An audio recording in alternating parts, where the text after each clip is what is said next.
Welcome to the Scene Snobs Podcast.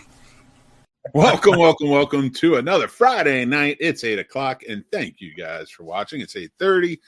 Actually, not 8 o'clock. I got that wrong, but that's okay. We're changing. We're adjusting.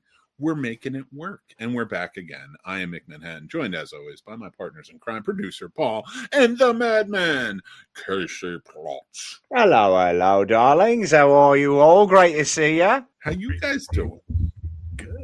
Good. It's all about new beginnings. I'm a phoenix right now. I'm on fire, though. I'm not flying yet. That would be so funny if you were on fire. And What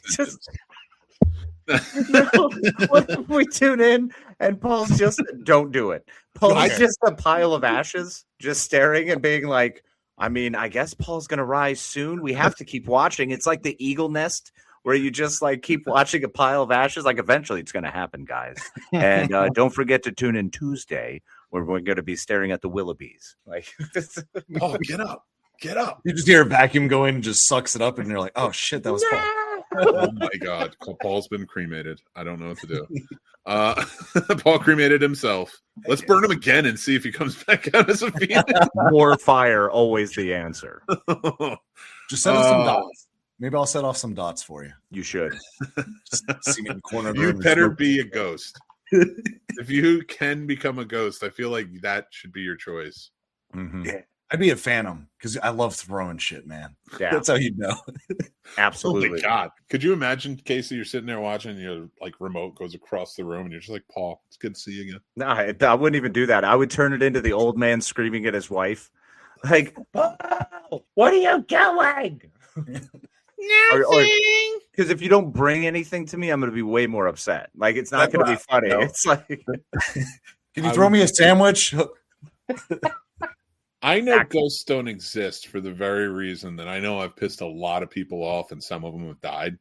And there would be a serious amount of cabinets being open to like hurt myself. I feel like any ghost that knew me, like I'm not a guy that you scare to death, right? I'm not that annoying. I'm like a guy, you're kind of like, I hope he hurts his shin or stubs a toe or something. yeah. Like, I just Something want your painful. life to be terrible for a little bit. Mm-hmm. I think so you deserve like a cat ghost where like your favorite drink, you just made it, and then it just slowly you just see it creep off the table and just fall, and you're like, God damn. My luck, it would be a tiger. Yeah, it'd be a big swipe. Just not have this shit off of his desk wherever he is. See, for me, I agree, Mick. I don't think you're ever going to be that bad, but definitely there will be someone who will bring pain upon you. They'll be like, they want to see you like doubled over, holding your knee, like, God. For me, they just want to inconvenience me, so I beat them to it. I just leave my house a wreck. So if any ghost shows up and they're like, he's a pretty decent guy. I don't, I feel bad. Maybe I'll vacuum for him real quick, right? That's what I'm getting out of my ghosts. Okay.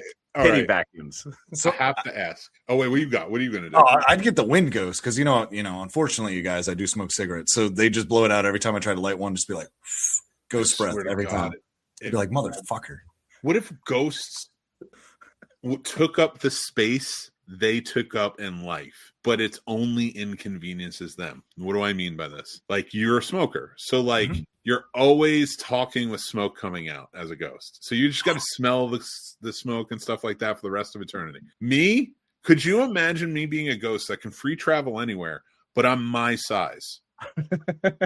Yeah, like I'm knocking like I can't go into stores. No. I can't go into stores now. I'm knocking things over. As a ghost, everybody would think I'm a malevolent spirit. I'd be like, I'm sorry, I can't hear me, but I'm sorry. I didn't mean it. I'm sorry. Just like a whole ketchup vial goes down. You see the poor girl who's like, oh, I have to put these back up. And you're like, I'm sorry. And you swing and knock over the mustard. And then like, All right. Before we move on, what is the most evil thing you can think of doing as a ghost? No R word or anything like that. Like I'm talking like minimalist. Let's not get too crazy, Paul. Like, what's the worst thing? Like you said, like you were saying, inconvenience. Like, what is a massive amount of inconvenience you can? I would permanently just constantly turn people's water heaters to 0 degrees so they never have hot water. that's amazing. That's I turned it up. They'd have like people come out there to fix it. They'd get a new water heater, all that money, and every time I'm just like, nah.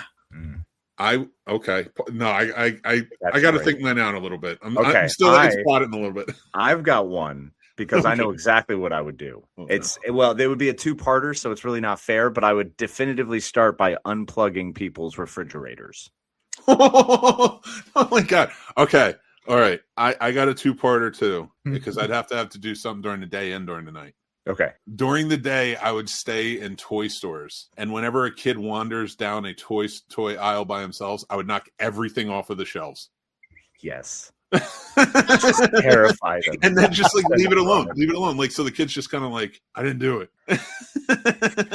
And then you see that poor flustered mom coming around going, Max, what is this? Why would you do this? Come, you get over here. We have to go right now. Like I just it would be if I kept following the kid and doing things to make his parents think he was psychic.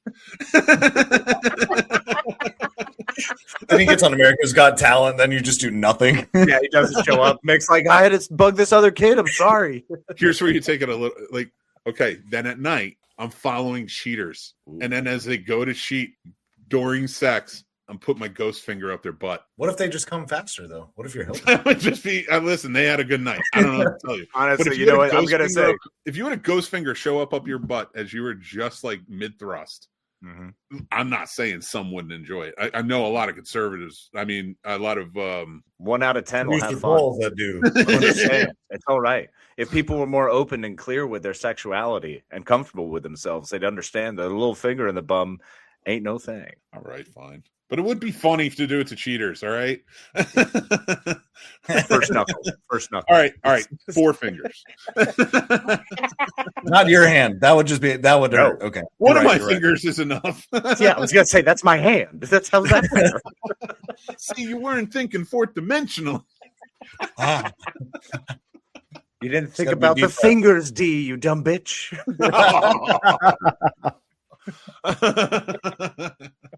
All right. That's diabolical. All right, I'll make fun of myself. All right, there you go. Anybody, you got a visual? All podcast listeners, go check out the visual medium for that one. It was a good one. I like that. You should just always have a throw-in.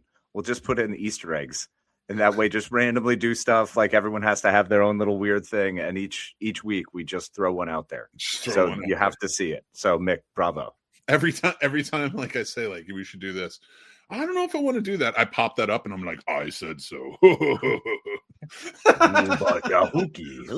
Skywalker. See, Paul's getting ready to just turn me on. I'm trying to do a show here and I need the blood in my head, big fella. Don't go paper eating in front of me like that. Me out. Paul's like, how can I get him to stick a finger up my butt? As a ghost. Well, that's what he's Paul's getting on the phone right now and he's talking to 2 people. He's got a hitman and he's got a medium. So that way he can have... The same guy. It's the same guy. Some guy named Charlie. That's hilarious. God knows we are Charlie. God only knows. Shut up. Don't tell anyone. You can do 10 seconds. It's okay. I checked. Yeah, right. As long as we talk about it at length. Brian Wilson, man, he was such a great guy. He was so good. Are anyone else surprised he's still alive? Why are you counting down? You said 10 seconds. I was counting. All right, this is already going off the rails. News before we get picked up on our top 5. News. Quentin Tarantino. Love the man's movies. Man cannot stop putting his foot in his mouth. I listen to his podcast. Trust me. What did our dear Quentin do now? Quentin was on a podcast, and Quentin was talking about our esteemed colleague and future fellow podcast host, now that he'll fail in Hollywood due to Quentin Tarantino's clear hatred of him, Paul Dano. I'll quote it. You ready? Fire away. He said, and There Will Be Blood would stand a good chance at being number 1 or number 2 if it didn't have a big giant flaw in it. The flaw is Paul Dano. Obviously, it's supposed to be a two-hander, but it's also drastically obvious that it's not a two-hander. He is weak sauce. He is the weak sister. He is such a weak, uninteresting guy. The weakest effing actor in SAG. Austin Butler, who was like 12 at the time that There Will Be Blood came out, would have been wonderful in that role. Daniel Day-Lewis shows that he doesn't need a strong foil. The movie needs it. He doesn't need anything. So what do we feel about that? I don't feel very good about that.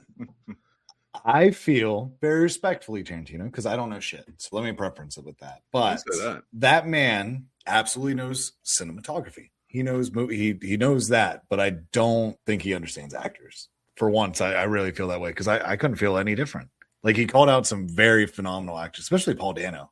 He's a very diverse actor, and he commits. I love Paul Dano, so I was like, no. And then Matthew Lillard, like, what are we doing, man? Why are we don't attack these people? So I kind of struggle with that too, because Paul Dano is a great actor. I will absolutely stand by that. Of this generation, he's one of the best. He's not as wooden and two-dimensional as a lot of people who unfortunately are. I feel like right now in the young actor pool, we have a lot more early Channing Tatum, a la the Eagle kind of performances getting phoned in. You know, even Jamie Bell is someone who I think is great, and he doesn't get a lot of love. Still doesn't hold a candle to Paul Dano. I mean, Paul Dano is way up there. Now, do I think that Paul Dano was weak sauce by comparison to Daniel Day-Lewis? How's that even a fair comparison? How are you ever going to put anyone against? Really, Leo barely held his own against the Bill the Butcher character. You know what I'm saying? Like, I really got to say that. I mean, of Gangs of New York, I think. Oh my gosh, I just forgot her name. Oh, in Gangs of New York, Cameron Diaz. Yes, Cameron Diaz. Yeah. I think she does a better job than Leo does, and that's not saying Leo does a bad job. Mm-hmm. I think Cameron Diaz was phenomenal. I think a lot of people in that movie were phenomenal. I think There Will Be Blood is a little boring, and Paul Dano gets the more exciting parts of it. Mm-hmm. But when you're going to soliloquy against Daniel Day-Lewis, I'm sorry, but even nowadays, putting Kenneth Branagh against Laurence Olivier is tough. You know what I mean? And I love Branagh, but I mean, that's Olivier. That's doing that. The jumping eras is hard. And Paul Dano has put in some great work. So I think Quentin's just shooting his mouth off. And I'll also say this about Quentin Tarantino. He is one of the greatest filmmakers of all time, in my humble opinion. I think he's also kind of dumb and extreme with his opinions, and he's allowed to have them because we all are. And it's all right. It's up to us to decide if we want to give a shit or not. And quite frankly, it just made me not want to listen to everything Tarantino has to say. It kind of took out. Yeah. That's a great point. Like, honestly, it's made me not want to listen to anything Tarantino has said. Now, with movies, different story. Mm-hmm. I like to separate. I've talked about it. I like to separate the art from the artist because I feel like if you don't, you're always going to be hung up on the asterisks. Now, I'm not saying that art doesn't need an asterisk if that's like that, but I'll watch Chinatown. It's a great movie with a lot of great moving parts and a lot of great performances and such and more. Mm-hmm. But Roman Polanski, I can say, is a piece of shit. Absolutely. And like even with Tarantino, will I say he's a piece of shit for what he said?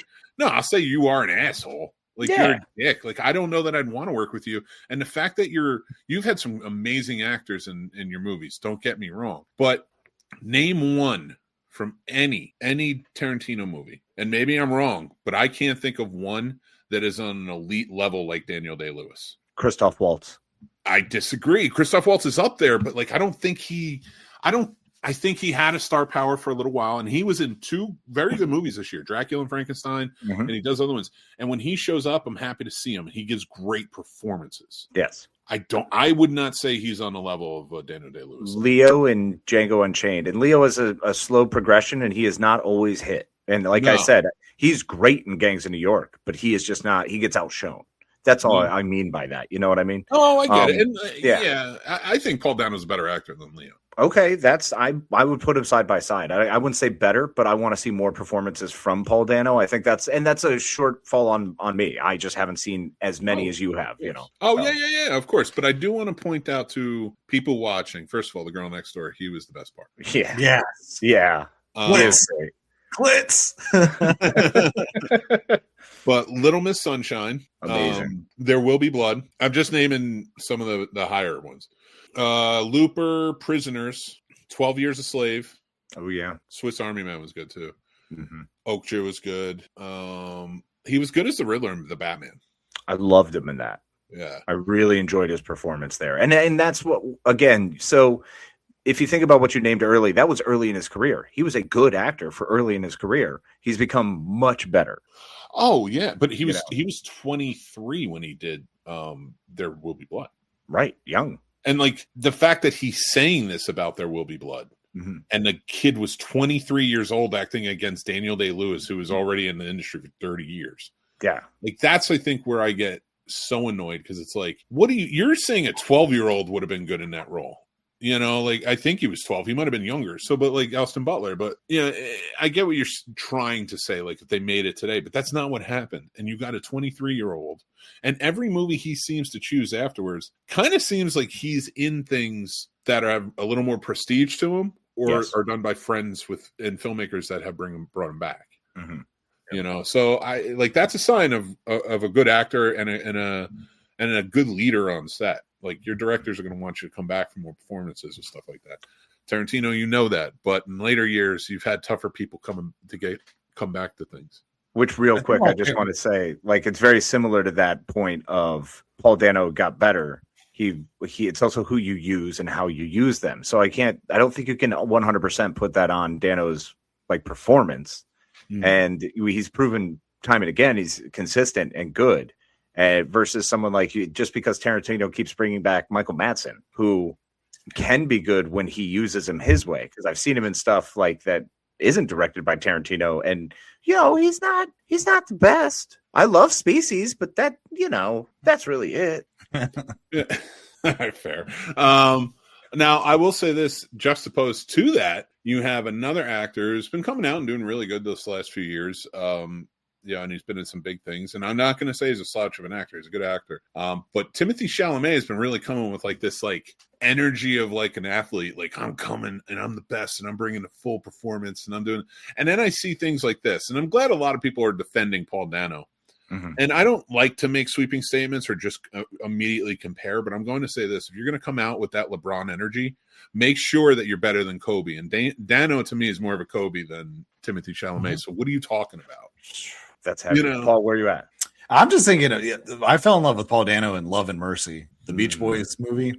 Yeah, he did a good job as Brian Wilson. I thought that was phenomenal. That's where I really started to super appreciate Dano. And Prisoners, forget about it, man. That was, but yeah, no, I agree with you. And you can't change your name to Tisk. Tisk. Every time he has a point, he goes. You do that. Now I'm gonna think about it all the time. I know. Yep. Congratulations. Now when I die off the water heater, that's what you're gonna hear. That's how you know I'm there. You can hear, and then every time he does hot it, water's out again. Every time you do it, I want you to slap yourself on the tongue a little bit. Just be like, there you go. What? No. Don't make it sexy though. Make it sexy. Well, it already is. That's why you can't do that. That's a rating violation, I'm sure, somewhere. Listen, YouTube, don't fuck around. You let that man lick his lips. But I don't think Chalamet is really coming on like 10,000 Men. He really doesn't have quite the energy. He doesn't. He's bringing some noise and some funk, and I think it's stuff that we've seen from actors previous. So I think it's pretty funny. I mean, he is kind of the all-American boy. There's a lot to him, and he's done some great performances. But if I was working for Denis Villeneuve, I'm pretty sure I'd be able to do something pretty great too. I mean, he's Denis Villeneuve. So, well, no, he's bringing the best performances all the time because he brings it 100% every time. He's coming hard, Casey. He's coming hard down the lane. He's coming hard, and there's nothing that he can do to stop it because he is the best of the best. And times like they are changing, because he'll do it anytime. He'll do it anytime. God damn it! I still don't listen to Bob Dylan. I'm sorry. Hey, Paul, be not deceived. Joke. Be not deceived. It's a bit. Did you just? No, we're changing gears now. Did you just eat our bit? That's going to give me some Big City Blues. Done. Oh my god! I was telling the ballad of a thin man, and you're over here just letting things go. Like, are you? If you ever let go of a bit again, you'll be knocking on heaven's door. It gives me the bowling alley blues. Don't think twice. It's all right, but still. And then the call letter blues. It's just like a woman to do that. Oh, I thought he was a clean-cut kid. No, more like a Rolling Stone. Hey, Mr. Tambourine Man, do you have anything to add? No? You're going to ruin bits like the end of the line? Hey, death is not the end. It's okay. Things have changed now. Things have changed. It feels like a dirty lie. I'm going to find a new third mic over on my back pages. Hey, don't ever take yourself away. The man in me is really upset with you. Just don't make her cry. A hard rain's going to fall. All the way down to the bottom. Positively 4th Street. Just like I'm driving. That was the only beer I could take on that one. We're running out. But I'll take one more cup of coffee with Casey. Hell yeah. Wow. So I was you ever eat a bit like that again, and I'm going to call you out every time. If you don't know him well enough, that's fine. You'll join in for the next one. That was funny though, because now I want to see that cup because we just kept going. Like we got so hard, we just doubled down. We were like, "Oh, you want to kill our bit? We are not done now." And now it's no, we will finish our bit. You will just be at the helm, just taking them all in. You're gonna I'm coming, and I'm coming at you. There it is, even harder now. Yeah, I don't know what to say right now. Not alone anymore. I'll tell you that much. Now I know I'm at the gates of hell. Joker man.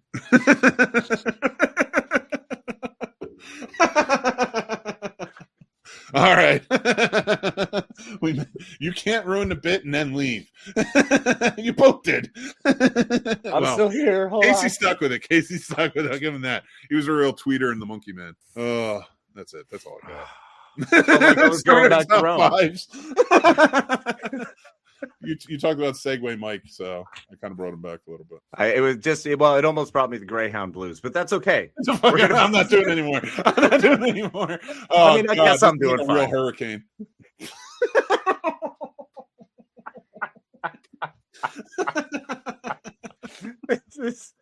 Oh man, really feels like hard times in New York town, but that's all right. We'll keep moving. Let's be like Veronica and Lay Lady Lay.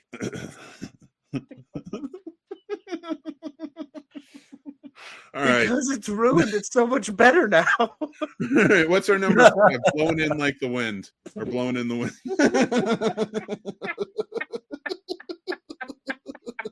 People watching this as a clip are really going to be all over.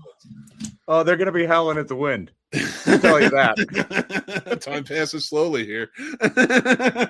I believe in you. I'm a real master of war. All right, that one didn't work. What's your number 5? Paul, you ruined a bit, so you can tell us your number 5 first. My number 5, I'm starting with Santa Claus from Violent Night. Ooh. Oh, okay. David Harbour, Santa Claus. Very good. Very good. Like Visions of Joanna. All right, Madman, I need a second. What do you got? Yeah, no, I got you. So, first of all, excellent choice there, Paul. Love him. So my number 5 is the classic Rudolph by Stan Francis, Claymation for the win.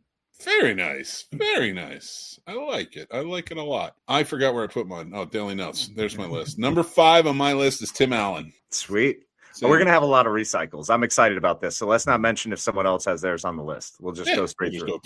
Yeah, because that may be possible. All right. Number 4 on my list is David Harbour, again from Violent Night. Boom. I liked it a lot. Yep. All right, what you got for me? Anyone? Number 4 over here, we've got A Christmas Story played by Jeff Gillen, because I will never not ho the way he does. It was too darn good. J.K. Simmons hit some strong ones, but nothing like his. There. What you got, Paul? My number 4 is Tim Allen, Santa Claus. We are going to have a lot of doubles. Yeah. I just watched that, literally just watched that 2 days ago. Actually, I watched all 3. Let me not lie to you. There you go. Be honest. It's beautiful. I love that second one. Number 3 for me is Edmund Gwenn from Miracle on 34th. Miracle on 34th? Yeah. He was really good. That's a really sweet and tender one. Well done. Yeah, I like that. Wholesome Santa. Paul, what you got for 3? My number 3 is going to be The Fat, so Mel Gibson. Ooh. I loved it, but I couldn't agree more. In a great performance, Walton Goggins is really a killer in that movie, though. He nails it. So my number 3 is David Harbour from Violent Night. All right. Well, we're motoring right through these. Number 2 on the list. Let's go. Casey, you kick us off. Yeah, absolutely. My number 2 is one that I love personally and probably is the highlight of the entire movie to me. That is Ed Asner in Elf. I love Ed Asner. He's perfect. The guy who got celebrities banned from from the Manassas Christmas parade. Wait, what? Yeah, Ed Asner was the like whatever in the Manassas Christmas parade, like I want to say in 2013, 2014 or something like that. And I don't know what happened, but I know that he was the reason they stopped bringing celebrities and as the grand marshals. That's amazing, and I need that story. I do too. You got to find out. You have the inner thing. Writing it down now. I love it. All right, my number 2 is Kurt Russell from Christmas Chronicles. I like that. I love that one. I loved him as Santa. So. Yeah. All right, what you got, Paul? My number 2 is from Art the Clown. That's Terrifier 3. Hey, I love your commitment. Yeah, like the way you love, Paul, like it is a special kind of love, and when you are loved and give love, it's a beautiful thing. So, I mean, I know you love Art the Clown, so it's a strong. I'm gonna need you as a character witness for court. He's the judge. You better be impartial. I'm not listening to another one. No, I mean, in real court, they say it's different. Different hat. Different hat is different me. I'm putting in my fight for all. I'm 0-1. All right, here we go. Number 1 with a bullet. Paul, start us off. Oh, fuck yeah. Okay, it's Billy Bob Thornton, Bad Santa. 100%. Nice. 100%. I went with the Rudolph. He's such a dick. Wait, he really is. He's no bullshit. I'm sorry, but old school claymation Rudolph is your angry grump grandpa or some of our angry grump dads. Like I felt him and Comet so closely. I was like, man, they just sit around at the barn and have a cold glass of milk and just talk shit about their wives and their stupid kids. Not just their wives. He was so shitty to Rudolph until he needed him. He's like, oh, this won't do. Look at that fucking disfigurement. You're creepy, kid. You're not like the others. Get out of here. That different's weird. That Santa doesn't bring toys to kids in wheelchairs. That Santa is just a mean old man. And I don't like the mean old manness, but I respect the show. He's putting in a performance. He didn't eat enough. His wife told him. Eat. What you got, Casey, for your number 1? So my number 1 is something that my daughter and I get to share, and there is no doubt that Jack Burton is going to be my number 1. That is the Christmas Chronicles, Kurt Russell, 100%, because then I can watch Big Trouble in Little China, and it's connected. That's where he went afterwards. Yeah, exactly. I'm coming to Santa. This shit sucks. I'm never going to San Fran again. That's why he didn't kiss her or say goodbye. You're not even going to kiss her, Jack? Nope. But she was pregnant with the elves magically. He knew how much trouble he'd be in. That's where Elf comes from, and Ed Asner is just old Kurt Russell. What up, Sturd? That's true. What's up, Sturdy Birdie? Am I allowed to do an honorable mention? And Santa. Yeah, absolutely. The honorable mention that really almost made that list was the Santa Claus from The Hogfather. If we count that. Yeah, absolutely, man. Hogfather's 100% a Christmas movie, man. Okay. Yes. I mean, well, not Christmas like we know it.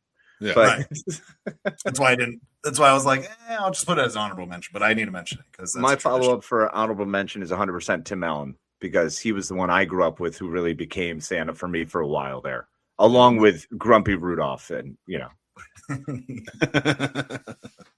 That's true. Grumpy Rudolph was the one for me. He had abs and everything, so I was all for it. Yeah. Well, and he's also, in my mind, he's all the same ones with the Heat Miser and all of them. They're all just phases of the same guy. Even though the Year Without Santa, he's much nicer. But not at the end, because when he dies when he's battling, he's not nice. He's fighting. No. That's why Violent Night fits really well, too. I love the Violent Night one because I like the Viking aspect of it. Mm-hmm. Like he's atoning for his bloodshed and his sins. I'm anxious to see if they go into it more in the second one. Yes. Yeah. We get some more backstory. I really dug that. Did you guys like Silent Night? Since we're kind of talking about horror. Which one's Silent Night? The one with the family where they're all together and then they all started killing each other off and they're yeah.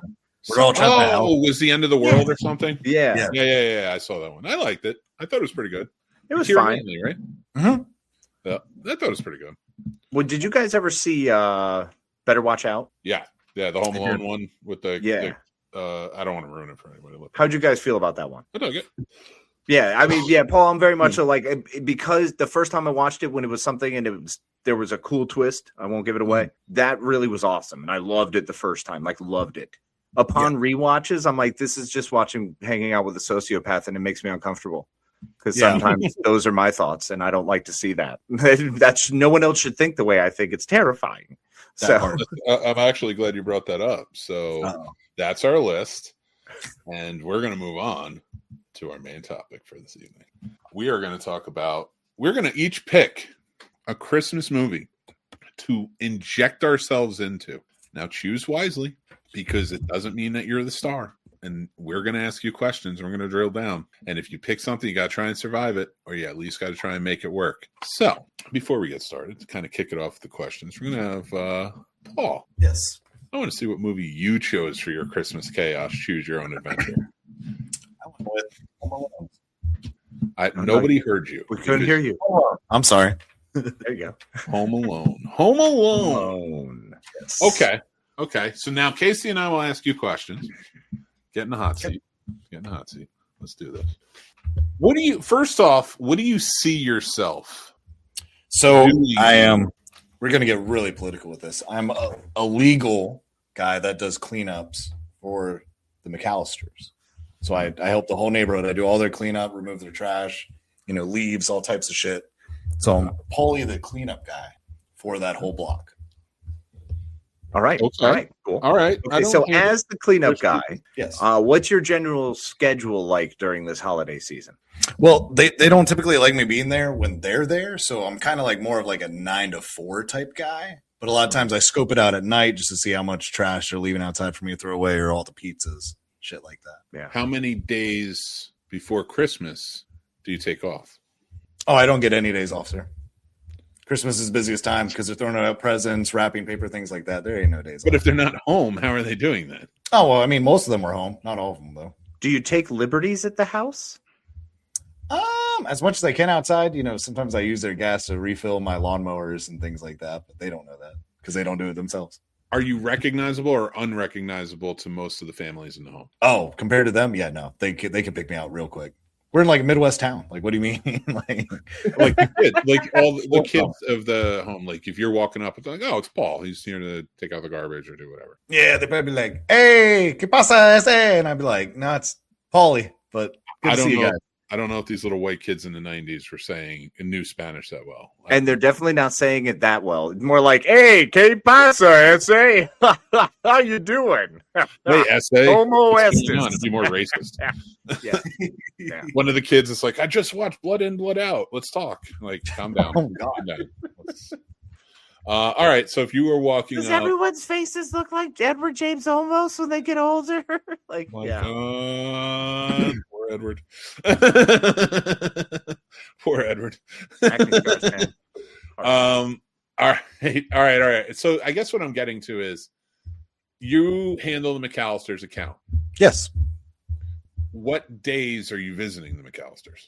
Oh, they always like me being at the end of the end of the week and then the beginning of the week because I need to start the week off. Like a Friday, Monday sort of deal, or you do weekends, or are you off on weekends? No, weekends they don't want to be bothered with me. I usually do the people at the end of the block because they're cheap. They don't have as much stuff. The Murphys, yeah. Yeah. So you didn't get to them when their basement was flooded. I get it. No, I hate that kid. Yeah, I was glad. we get it. Yeah. Okay, so you're telling me that you go and you clean up the rich people's houses, especially the McAllisters. Yes. And you've noticed no weird type of situations happening in the neighborhood. No, I mean, I have, but unfortunately, that's just above the scope of work, and they're only paying me, $4 a day's work. I'm not really trying to pay attention to someone just chilling out there, scoping them out, or asking if they're going out of town. Minimum wage in 1990. Like that. I don't think you're right. Do you ever do anything messed up to the cars or anything, or do you ever like pee in places you shouldn't? I mean, there aren't any places I shouldn't be allowed to pee. I'm working outside. Like, okay, that's completely wrong. Yeah. Wait, you have the keys to their house and you have to pee outside when they're not home? No, I didn't really go inside. They leave everything outside. I was more like everything on the outside of the house. Okay. So you're 9 to 4, so you didn't see anybody. Do you recognize any of the kids from the neighborhood? Sometimes I see them around, but not really. Not as much. They're just kids. I don't care. Did you ever notice, like, say, around the time of these events, like anything outside that was particularly strange after walking by? I don't know, puddles of blood. Not really blood, but if we're what do you say? If we're trying to hint towards if I had noticed the wet bandits before they caused any damage, then the answer is yes, 100%. You noticed and you didn't do anything? Right. Yeah, you didn't say anything. Okay, so here's my thing. Oh boy! All right, so I saw them in the truck. Saw them in the truck. I wanted to go to the truck, so I'm like, hey, we started talking about things. They want to do this whole heist off thing, whatever. I'm not about all that. That's too annoying for me. Like, we could do Paulie in the clean getaway, and I'm like, nah, fuck that. That's stupid. Paulie in the clean getaway. That's a dope sound, right? But it's not me. My thing is they don't know anyone outside of me to do these house jobs for them and stuff. So if they're flooding the house, they know who they're going to call to come in the house to fix the flooding in wood. So my whole thing was, I'm a garbage taker outer. Yeah, I can do everything, man. You didn't say that in the beginning. Oh, my bad. Ultimate handyman. Why they have the handyman, man? I'm the guy. Yeah, I'm the guy. Yeah, he's the guy. Okay, as implausible as your idea seems. Does it? Sort of. Casey, do you have any more questions? No. So, do you think that this is a viable thing? Yes. Do you think you'll survive this adventure? 100%. I think that Paul is the one that got them out in the second one. Do you think Paul? Did you join them? Is that what we're getting at? You joined them? Sticky Bandit now. He's the one that changed the name. Oh my God! Is Paul the bad guy from Scream 3? He planned everything. Paul is absolutely the one who's going to come out and rip off the ghost face mask while someone else is getting hit by a brick and being like, "It was me the whole time." While Daniel Stern's like, "Marv." He's giving the Sydney monologue at the end, where like your brother Sid, and like Kevin's just like, "What are you talking about?" No, this is how it ends. I've got it. All right, no. Paul is in an office being interviewed, right? And they seem pretty serious, and they want to find out, did you know about the wet bandits? Did you know about the sticky bandits? And Paul's like, bro, I just been here cleaning and helping the family. Like, that's what I've done. And I did the business. I'm not even friends with them. So I don't think they're real. And then he gets up with a limp, and he starts walking away. And the guy finishes his drink and realizes it's Kobayashi. How did I know? How did I know when I came up with this idea? I was like, Paul's going to come up with something where he's like he joins the bad guys in the end. He's like, I'm ready for it. But I didn't fully join them. I'm just being an entrepreneur, man. That's easy money. That was a good Christmas. That's a good. Argue that. That's a great Christmas. It's good logic, man. They didn't pay some corporation to like redo their house, restoration, all that shit. They paid Paulie. Paulie made off like a bandit. Paulie made off like a bandit. Oh, they did not, but you did. They were foiled by a 12-year-old boy, and Paulie somehow got away. But they damaged some houses first, and then they wanted security put in that house, and I got to install that because guess what? I got a drill. Paul's fan says Paul's one stop, y'all. Well, yeah, because back then it could be. Like, that's a legit job in 1990. That's very fair, actually. You're right. All right. It's becoming your choose your own adventure is becoming more feasible. Yes, I actually love how this is turning out. Like, we have to keep progressing the story. I think we got to stop, just not get stuck too long in one spot. We got to keep going. There you go. Yeah. And then I got the LLC and called it Consider It Done again. The first time. I like it. Consider it done. I like Never it. Done twice. Consider it done. The handyman who'll get it done. I like it. Get it done right. Get it done right. Oh. Get it real done. Somehow you've become an entrepreneur in the Home Alone universe. Mm-hmm. And is Kevin going to run your security systems for you? No, absolutely not. He's going to test them though. But then I'm going to call Elijah Wood and be like, "Come fuck with this guy while he's trying to test it." I tell you, man, how it is now. I'd look straight at Kevin and be like, "I'd hate to be you on that dreadful day." All right, I like it. Nice. Good job, Paul. Good job. Yeah, all right, we're gonna put Casey in the hot seat now because I still haven't picked a movie yet. I have two choices. Okay.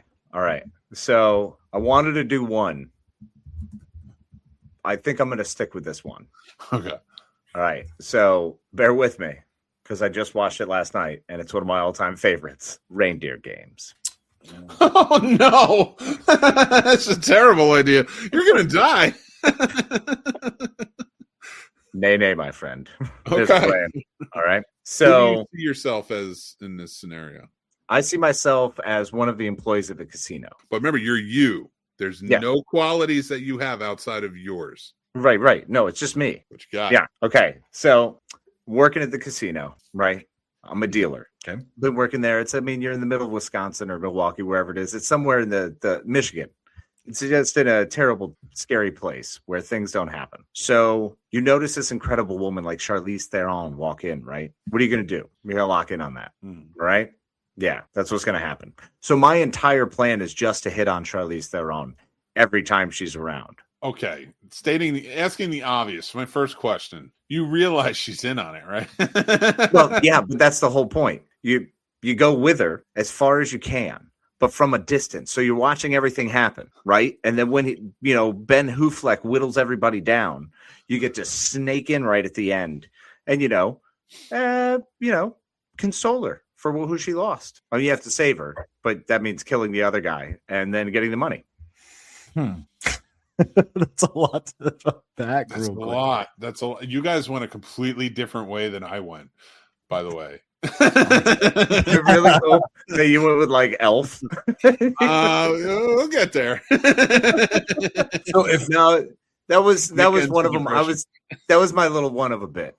I was hoping it didn't fly as well. No, I'm trying to think of questions. Because you're going on Reindeer Games, right? Yes. And I'm also trying to think of scenes from the movie because it's been a while. Yeah. So you're either cringingly stalking Charlize Theron, Absolutely, while she's with Ben Affleck. Yep. Or why wouldn't you just join her crew? Well, no, see, I'm not going to join the crew because obviously I've seen them fight and argue. Right? Okay. I've seen the arguments. I've seen the fights. I've seen all the crap, and all I've seen is them be jerks to her and then him be a jerk to her. So I feel like that's easy pickings, right? Little do I know it's going to soon make me a millionaire. Okay. Oh, God. All right. How do you have time to stalk her if you're a dealer? Yeah, because your it's not a good excuse one. Oh. Just say I'm not a good But one. I'm good enough that everyone is like, I'm so good at it because it's all there is to do. That's the same way when I was a bartender. I became pretty darn good at it. I wouldn't say great, but I was not bad. I'd say great. So You're pretty I was great at it. serviceable. So I like to think that, as a dealer, it's so similar. I'm like, I could do that. And in this world, I have no responsibilities. So making a lot of money doesn't matter at all. If I didn't have kids, I'd be like, what's money? I don't care.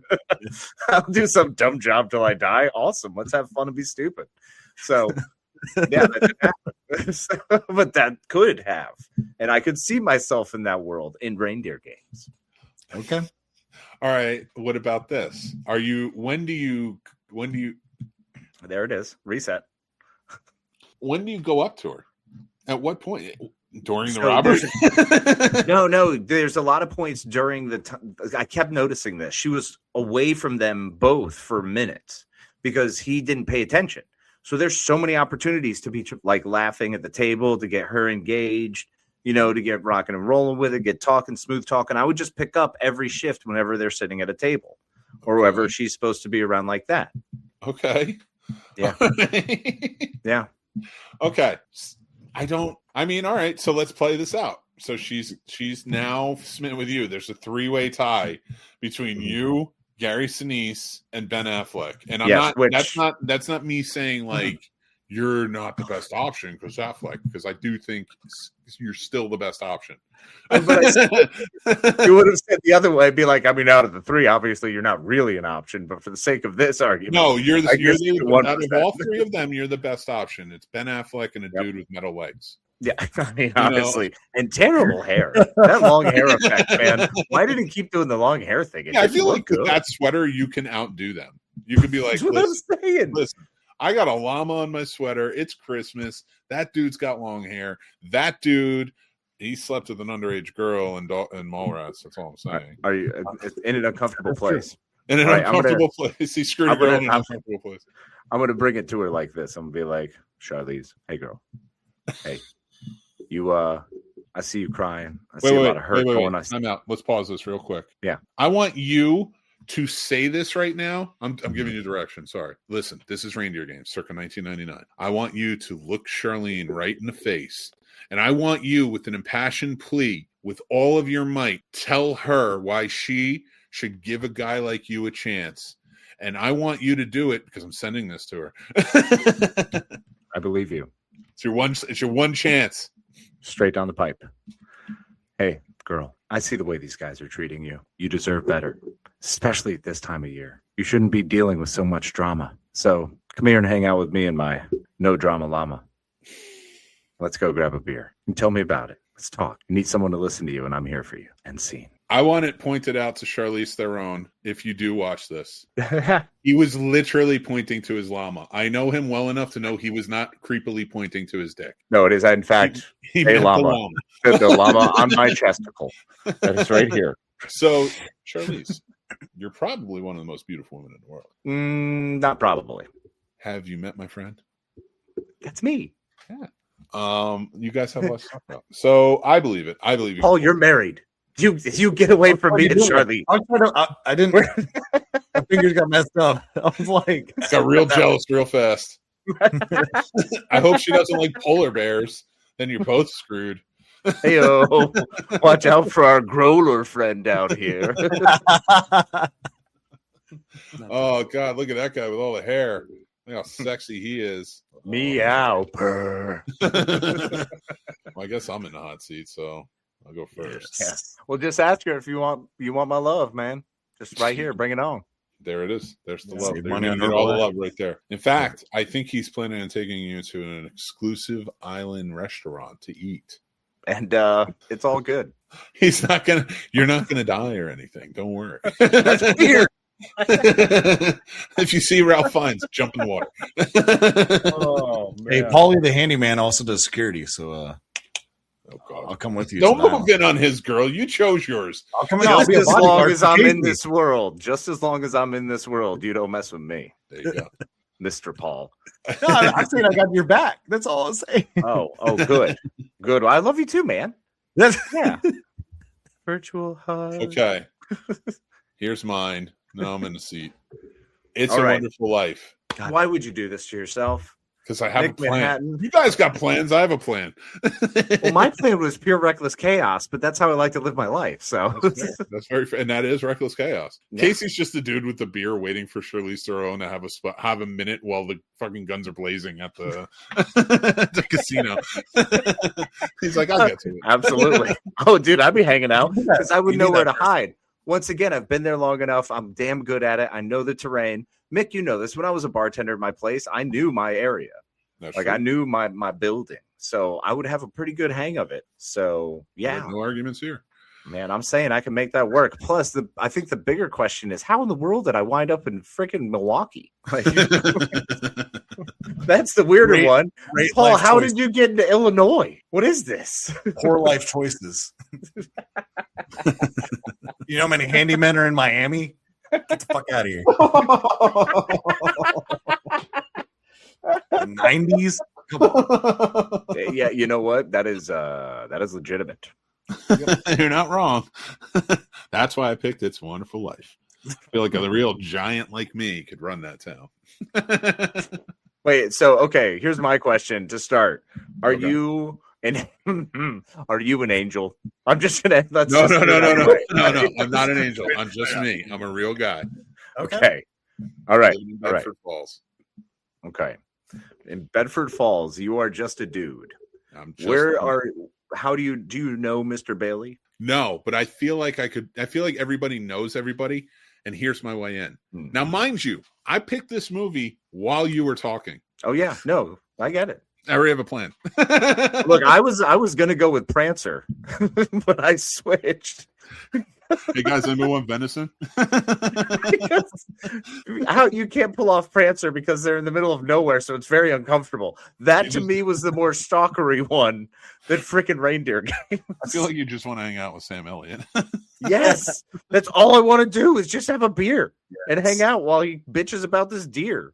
I want Sam Elliott from like Roadhouse though, or Thank You for Smoking. One of the He two. is. That's him.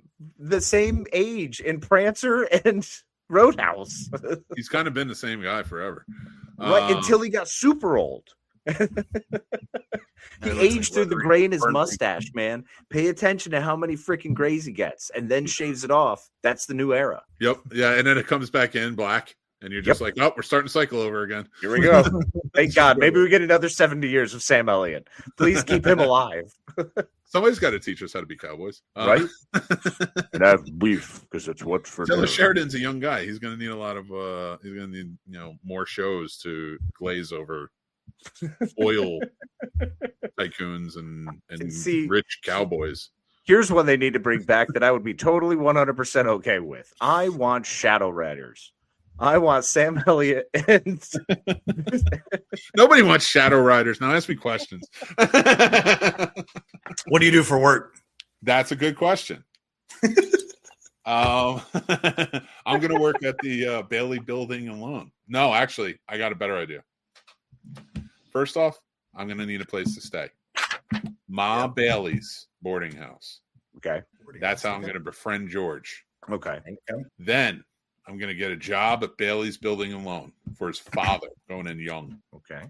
Get there, work there, 5-10 years. Just to kind of like really stretch it out. I could do it. It's just me. I could do it. I'm definitely going to hook up the blonde. The blonde is getting hooked up with. I'm going to take care of her. So wait, no, but you're going to do it like traditional style. You're planning to marry her? No. You're going to get early engaged? No, I'm not going to kill her. What? I'm not going to kill her. I'm going to take care of her. I'm going to give her money and stuff. I'm going to take, like a real man should. Like give her her fancy apartment? Yeah. Do it that way. Do it like Paul way. Do it the way Paul would do it. Oh, well, then I'm going to kill her.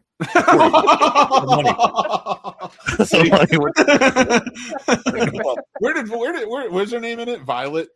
Where's Violet? Though? Yeah. She has a nice apartment up. Who did that? I don't know. Because I'll be funneling money out of Old Man Potter's account.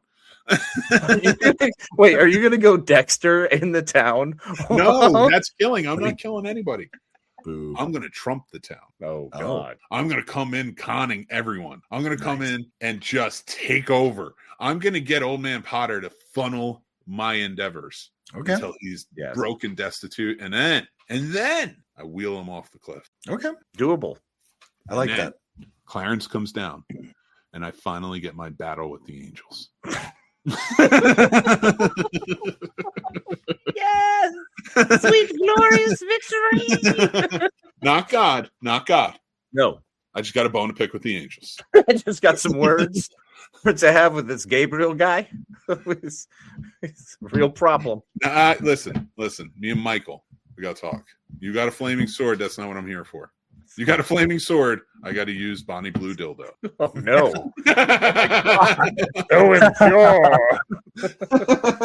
No, I would roll up in that town. I could take over that town and no problem. Yeah, but would you do it like Tulsa King style? Like, are you just going to start beating people up and taking their money?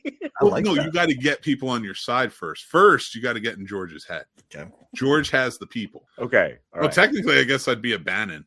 Yeah. All right, George, here's how we're going to do it. You're going to become mayor. Can't buy that football team. You're going to become mayor.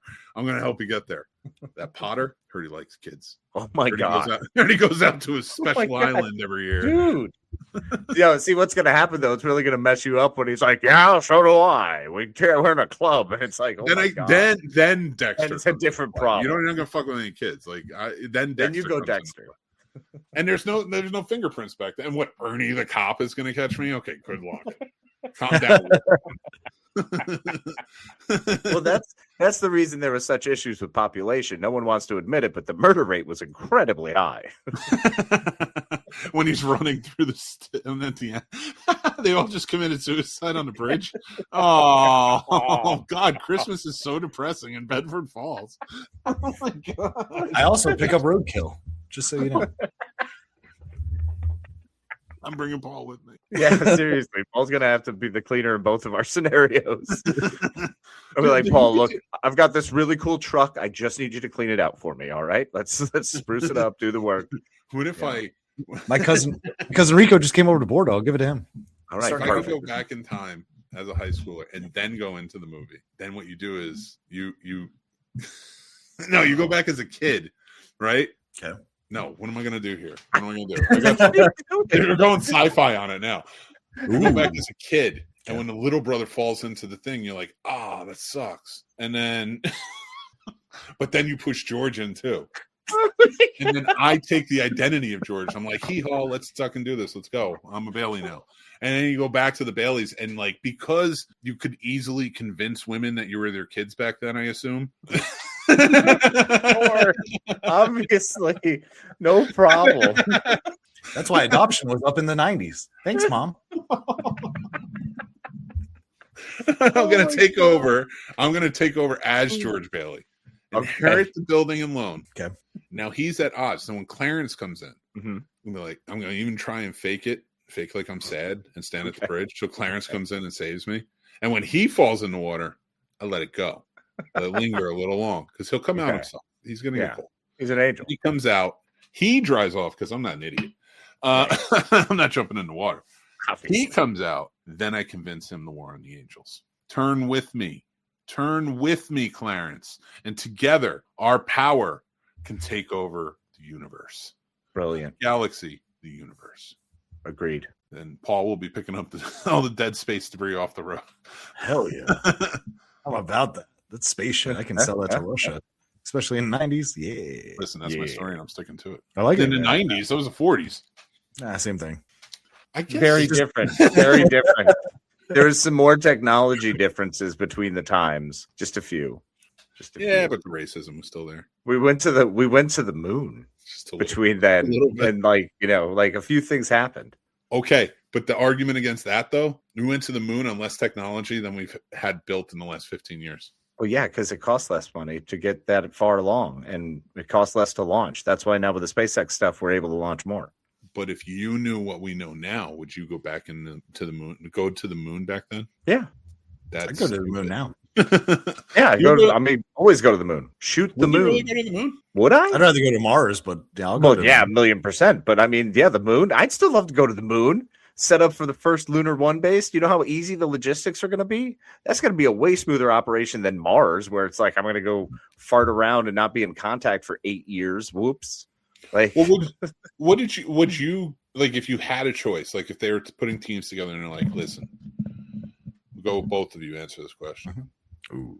If you could go to the moon and help build a base there, live there, start that whole lifestyle, or you can go to Mars. Now, in this, there's already like bases built to help build off of. Mm-hmm. So it's not like you're going in and it's like these catastrophic type of like day zero. You got to figure out. Mm-hmm. It's figured out. There's a base there. It's not great conditions, because you still do. Are you going to Mars or are you going to the moon? Now, in the moon, you always have a chance to come back to Earth. Mars, you never come back. Mars. Okay. I mean, look, there was a time that I would have agreed and said Mars. The adventurer in me is 100% like Mars, but I got to be close to river. So moon is where I would go, only because I could stay in better contact. Like, do you know how terrifying the idea of Interstellar is to me? Like, sure. You kick back a signal and your daughter's like 30 and has kids, and you're like, what? You were 6 or whatever. Like, I was reading you stories. What? No, the Interstellar is nuts. That time dilation is freaking crazy. It was perfect. Thank you, Christopher Nolan.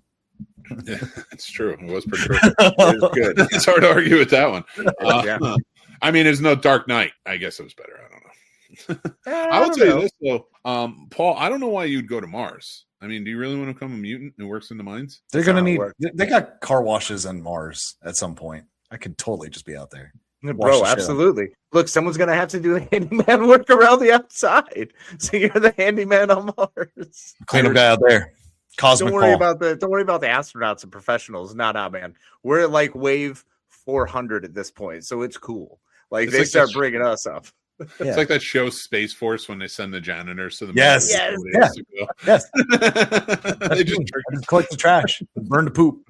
That's it. I'm the guy. Well, this show is so good. I guess we should get started. I swear to God. I swear to God. It's movie court time. Nickelodeon. All right, Paul. You're down here with me. Right. So tonight, everybody, we are holding a very special movie court with our judge, Casey the Man Plot, hopefully unbiased.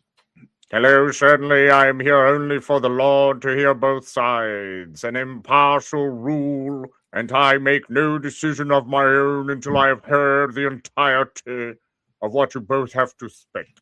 I can't look at you in that wig. I'm going to try, though, because I got to try and win this one. I lost last week in defense of Jenny. Paul was very biased, and he went with sluts. No.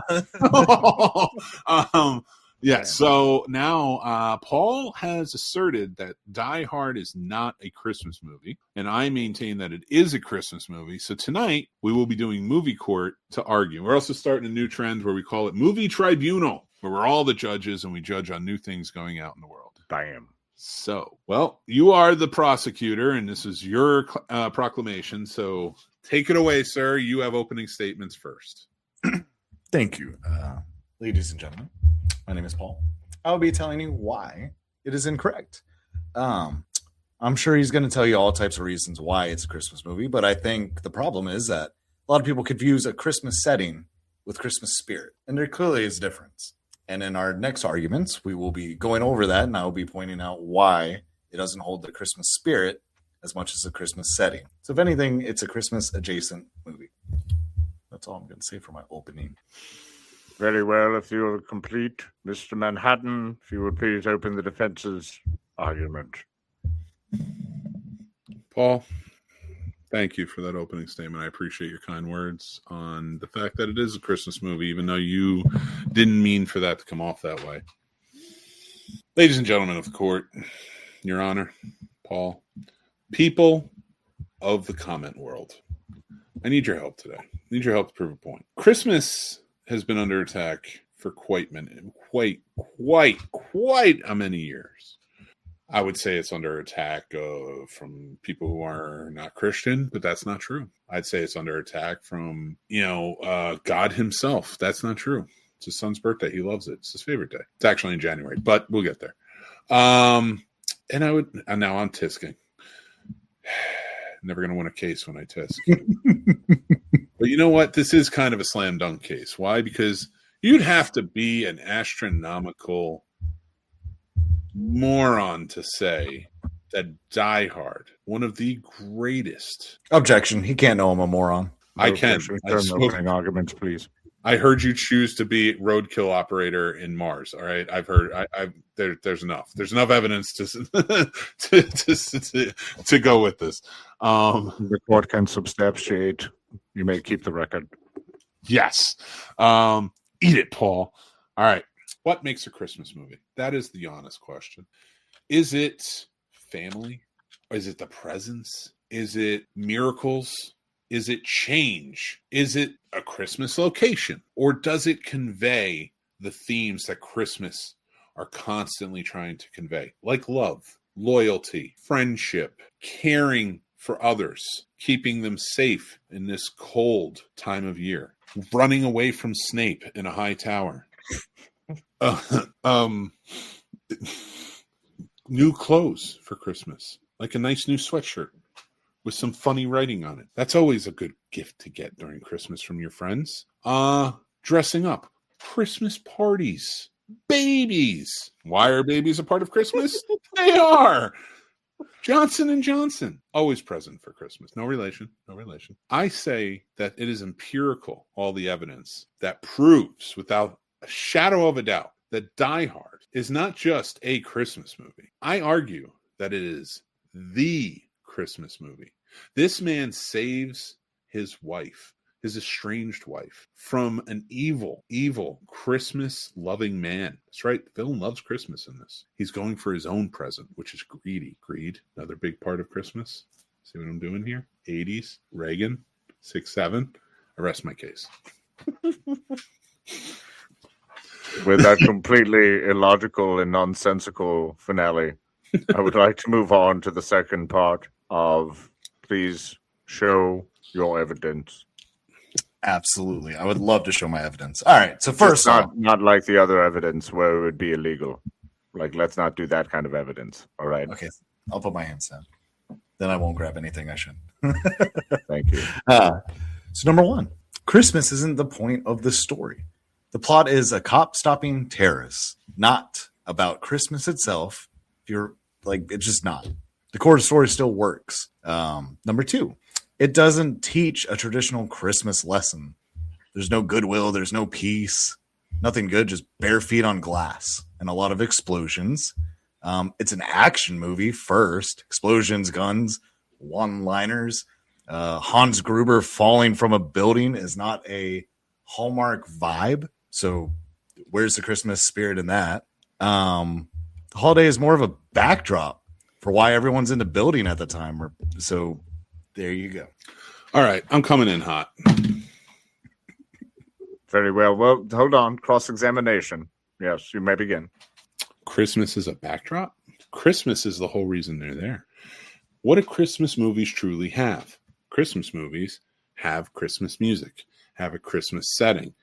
Christmas is the main reason for the season. Why is everybody there? It's because of Christmas. You say, oh my God, Hans Gruber falls from a building. It's really far. And he hits the ground, right? How does the season end every year? New Year's. Do we drop the ball? Yep. We didn't have a ball that day. So at the end of the year, at the end of the party, they drop the Hans. I don't see the problem in it. Bring in the new year, the season's over, John McClane, go home. Ends the movie perfectly in a Christmas season way. Now, you can argue all day long that it's not a Christmas movie. He was wearing evidence right here. He was wearing a Santa hat. Where would he get said Santa hat unless he was at a Christmas party in LA where he clearly was and for Christmas to see his wife and his kids? Would you say that Planes, Trains, and Automobile isn't a Thanksgiving movie? Would you say that The Shining isn't a fun story about father and son getting along? No? You wouldn't say that? Well, I would say that you're wrong. It is a Christmas movie. There is no argument to it. Everything that screams in that, even the when Hans gets his prize in the end, he finds his barabons. What does he do it to? What song is playing? Nice Little Christmas Carol. So you tell me, it's not set. Christmas has no bearing on it. Would he be there for 4th of July? Would he be there for St. Patrick's Day? Would he be there for Valentine's Day? How about that ever-loving Halloween party? No. That man flew out for Christmas. And it's because Christmas that we got this movie. I rest my case. All right. If the defense is finished, do you have any final words? My final words are... Oh, no, Mr. Paul, sir. Yes, we go to the defense. If anything, my closing remarks is just, if anything, this is a Christmas adjacent action movie. It is not a Christmas film. I won't see it on Disney Plus. I don't agree with anything you just said. It could have been any holiday. They could have made it up. This is a fake story. So the fact that everyone's hung up that it's Christmas, cool. It could have been any day, National Honduran Day. And we could have been like, oh, that makes sense. They got Bananas and Paul there. Perfect. So, no, it is not a Christmas movie. An action film, Christmas adjacent. Sure, that is all. All right, very good. Closing remarks, Mr. Manhattan? You rested your case, but did you just mean you ended I rest the round? my case after every time. Okay. Let's just cut right through it. Got it. All right. Let's just get right to it. Here's the deal. I realized that my arguing, I kind of came at this light. I didn't come at this hard. I should have, because I thought I had a slam dunk case. I was an ineffectual lawyer, but I do have an argument, and I do feel it needs to be heard. And that argument is, look at this Ewok and look at that Wookiee. What is Chewbacca? Is Chewbacca an Ewok? Or is he or Ewoks little Wookiees? I cannot tell. It's clear to me that you must acquit if the evidence is not lining up. What is he? I rest my case. Is that the final rest your case? That's the final rest of my case. Very good. Very good. Well, I'd like to thank you both for your arguments. They were both incredible and fantastical. Definitely not credible, though. They were very out loud with passion, and I believe both of you believe in exactly what you said. I feel those words all the way through, and I feel like my ruling tonight will absolutely proliferate the issue, and no one will ever be happy with the decision here.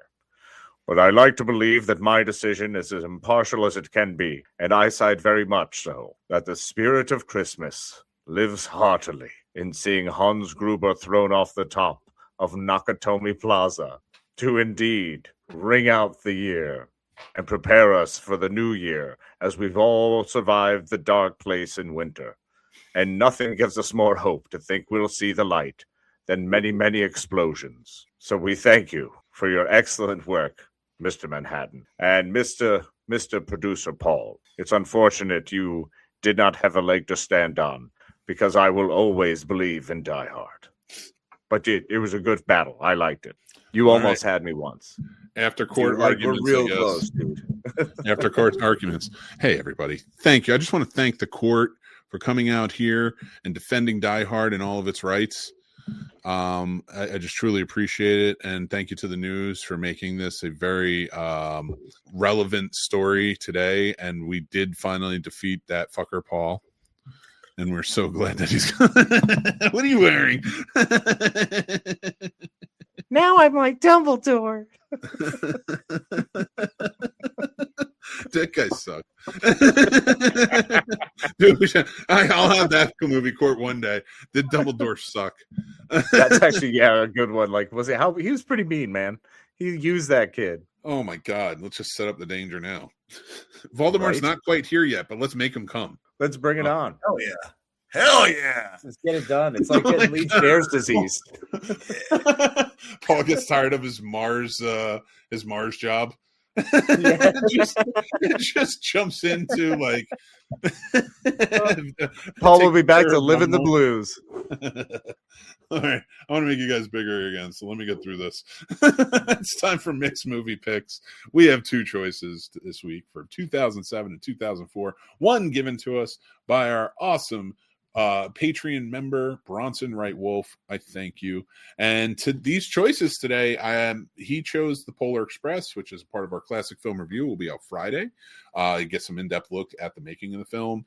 Well, not really look, but I talk about it. And we have pictures and stuff that go along with it. And I like them. I think I do a good job with them. But anyway, it's neither here nor there.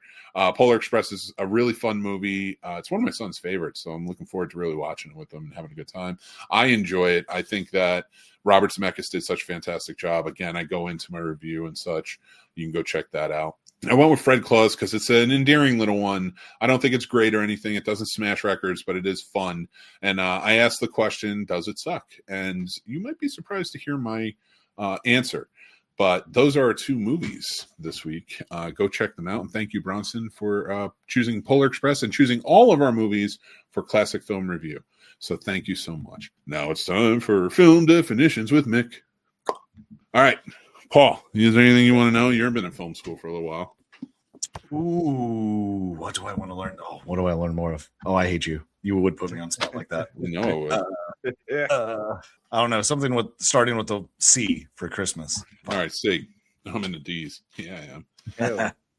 No. All right. Let me find a good one. That's too long. Big words are hard. How about cross-cutting? Now, remember, this is a dated book. So a lot of it might be talking about film cross-cutting. They didn't get into the digital age yet.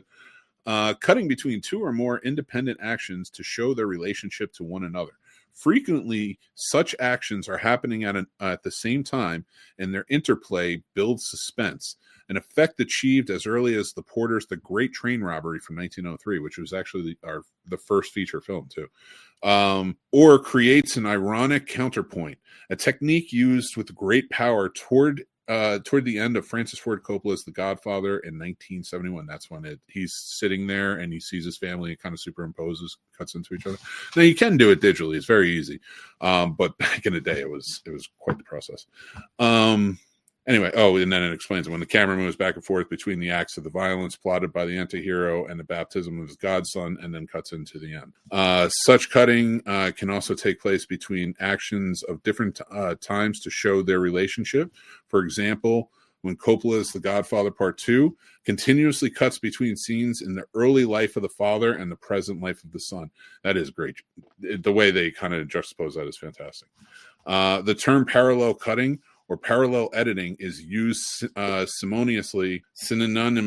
I cannot say it. Say it. Synonymously. I know it. I just like it says it up here. It doesn't say it here. It never comes out here. I shouldn't be a podcaster. I write too. It's much better.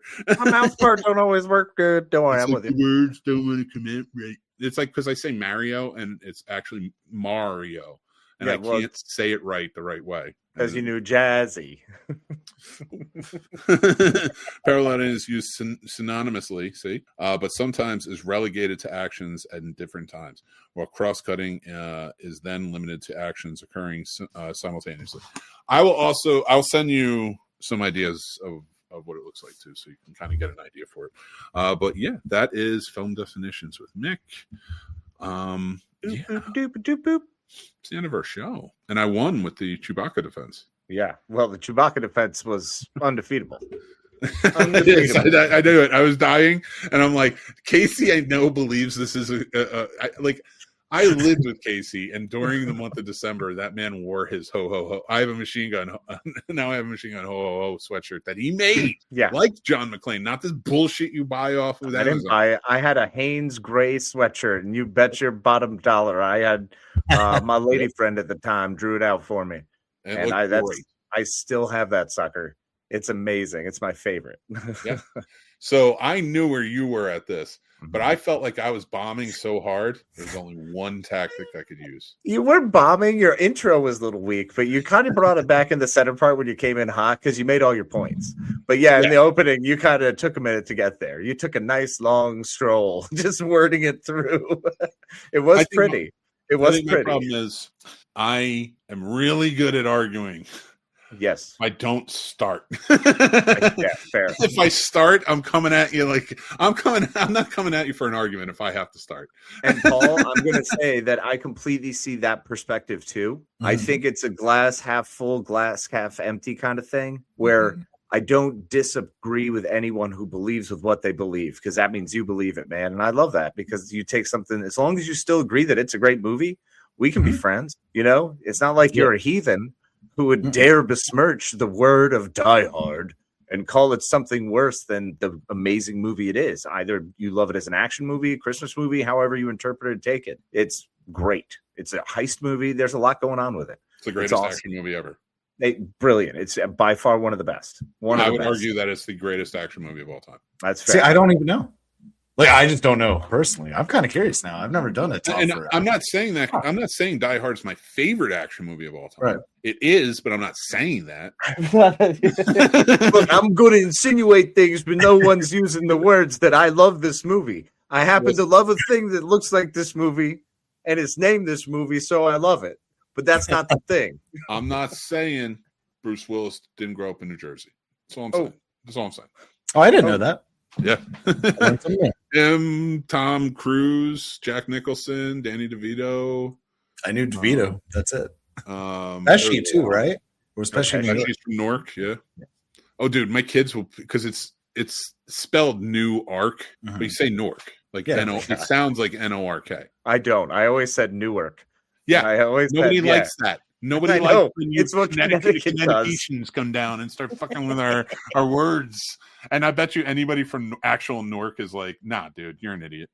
But I just love. Oh, don't you love how much he gets into his jersey the moment something comes up good about Jersey? Don't bring it out. I don't want Jersey. No, let's stop talking about Jersey. I'm getting it. Oh my god! And I just watched the Bruce Springsteen movie again recently. Oh, although they didn't have good accents. Bruce has good accents. The McMullins? No, the McMullins have great accents. They have Long Island accents. I did watch that. I watched The Family McMullen. I'm gonna have the review. Man.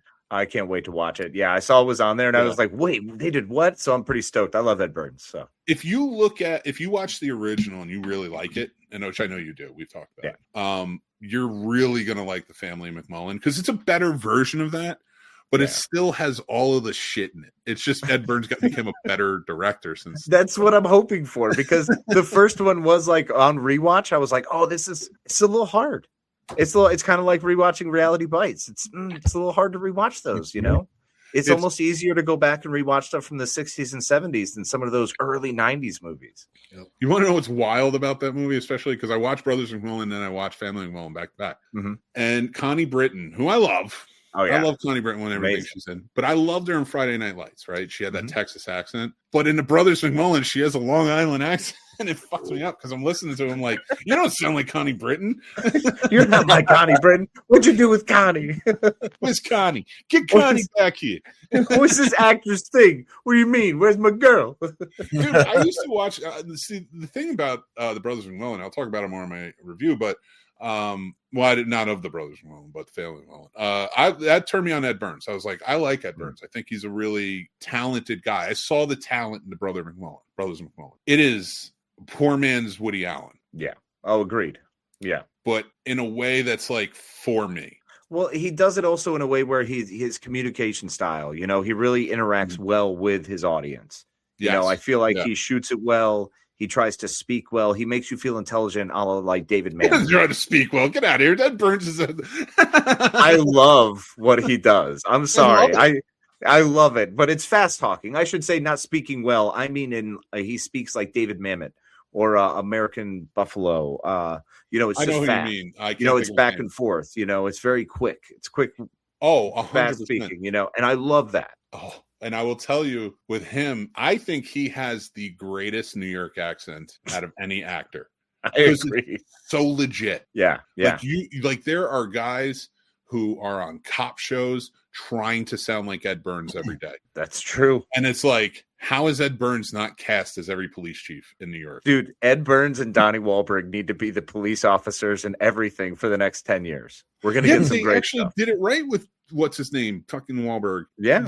After that show ended, they moved him up to Boston. Now he's on Boston, so he can have his Boston accent makes sense now. Yeah. Yeah. Ed Burns, anybody from New York and actor wise, like you can hear them talk and you're like, I don't really know where he's from. Let me look it up. Ed Burns talks, and it's almost like exactly what street he grew up on. Yeah, he was second South Brooklyn. Okay, yeah, I feel you. All right, I know exactly where this guy was. Although my favorite Ed Burns movie of all time is The Groomsman. A Matthew Lillard movie. We were talking about Lillard before. Yep. And actually, our first movie tribunal, I'm going to bring it up. We're going to vote right now. Matthew Lillard, good actor, bad actor. Okay, I want to be. Well, let's see. I've been what? I was the prosecutor and the judge, so I'll go defense. Mm-mm. You want to defend? We just all decided. Oh, tribunal. Okay. All right. We'll do the tribunal. Because I was going to be like, fuck, I'm going to be biased as shit. I knew the guy for a little while. He was your best friend. Definitely biased. Man, you got to listen to like the old show. He would go on and on, man. I tell you, when we did our other show, Paul, this guy would just talk nonstop about Matthew Lillard this, Matthew Lillard that. We used to always like hang out. He was my bro. We just like chill all the time. We used to run together and like work out and like every other episode. I brought it up. Right? I brought up the other celebrity I met while I lived in LA during the other episode. Matthew Lillard. Tarantino, leave him alone. Good actor. Yeah. I like him. Is he an actor that's gonna like disappear into a role? No, but when I hear Matthew Lillard's in a movie, I want to see it. Mm-hmm. I didn't like Five Nights at Freddy, but I saw two because he was back. I like him. Was it for what's his name? Joshua whatever the kid's name is. Joshua Hutchinson. What's wrong with him? He was good. I don't know. He's just bland. I haven't liked him since Bridge to Terabithia. That's it. Deep hole, bro. Damn, I feel that. Good clothes. Like, holy cow. All right. Yeah, well, I mean, tribunal on him. I liked it. I love Matthew Lillard, man. When I see Matthew Lillard is in a movie, I want to watch it. And once again, it's not because I think he's one of the greatest actors, but bro, back off my wing commander. Like, you know what I'm saying? I love him in that. The fact that they all committed to that, and it was not their faults for it just being that awful. It was just, It wasn't done right at the right time. But I love that movie, And let's face facts. He's the best character from Scream.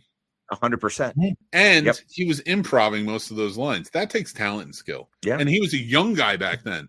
I've seen him plenty of stuff since that I really enjoyed him in. I mean, I see him pop up randomly here and there, and I'm a big fan every time I see it. So of course I want to watch it. Honestly, I really think like they're idiots for not surrounding Matthew Lillard with something. Yeah, like crafting something for him. Yeah, agreed.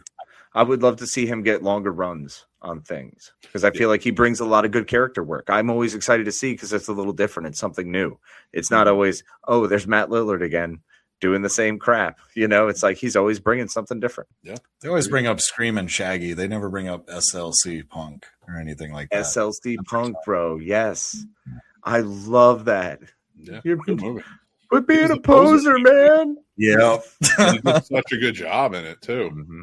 That movie's so sad. I might watch that tonight. I might drink and watch that tonight. Good heavens, man. Don't be depressed. Well, don't do that to yourself, man. We love you. Freaking hang out. Watch Die Hard. It's really uplifting.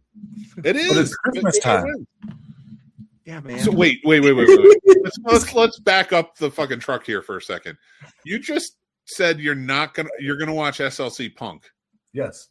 But Die Hard can't be watched because we already established that it's a Christmas movie. You got to be able to. You have to. It's the law now. It's Christmas. Just because the time. man tells me it is doesn't mean it is. Bro, you're 13 days in. We're 13 days away from it happening. Is everyone aware of that? Do you realize my dad's senses just hit a whole new freak out? You have no fucking idea. I wish you didn't say that to me because I have gifts to get. I don't have a tree. I don't think I have anything Christmas in here. Like the whole house. Do you need us to send you things? I got horror shit up still. I mean, that's cool. You can combine them. You can, make a hard. I thought about it, then I was like, I just don't.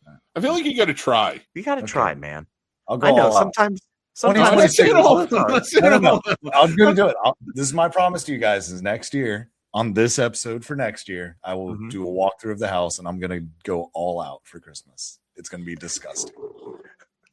I'm so in love with this idea.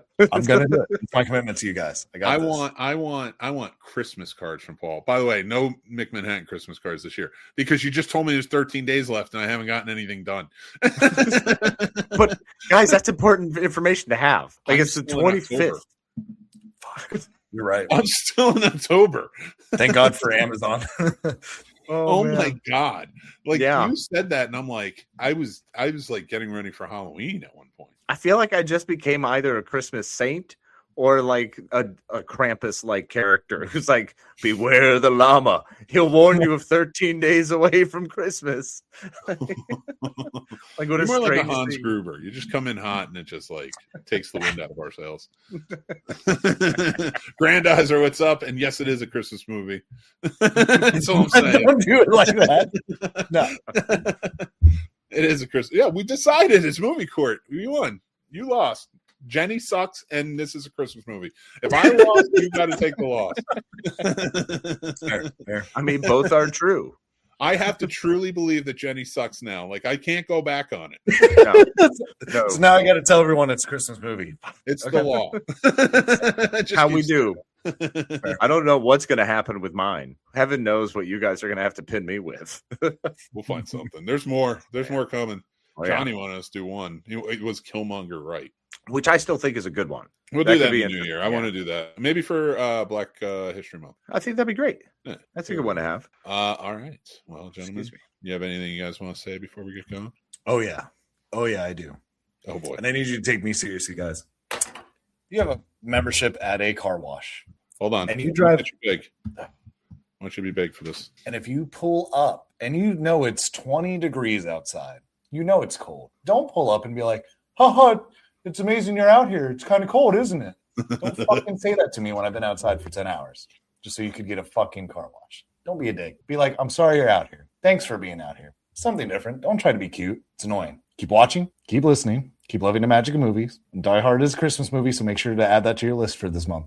Only 13 days left. That is all. Casey, take it away. Bye, everyone. Happy holidays. I hope you have a great time. Remember, 13 days away. You got to make sure to not stress out, get stuff done, put lists together. And during that process, be kind to yourself, be kind to each other. Enjoy the holidays. Be safe.